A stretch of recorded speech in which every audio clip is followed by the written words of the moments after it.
પશ્ચિમ બંગાળમાં વિધાનસભા ચૂંટણી નજીક આવતાની સાથે જ રાજકીય ગરમાવો ચરમસીમાએ પહોંચી ગયો છે.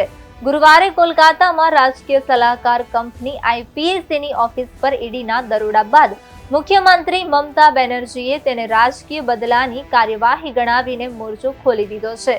આ મામલો હવે બંગાળથી દિલ્હી પહોંચી ગયો છે, જ્યાં TMCના સાંસદો ગૃહ મંત્રાલયની બહાર વિરોધ પ્રદર્શન કરી રહ્યા છે.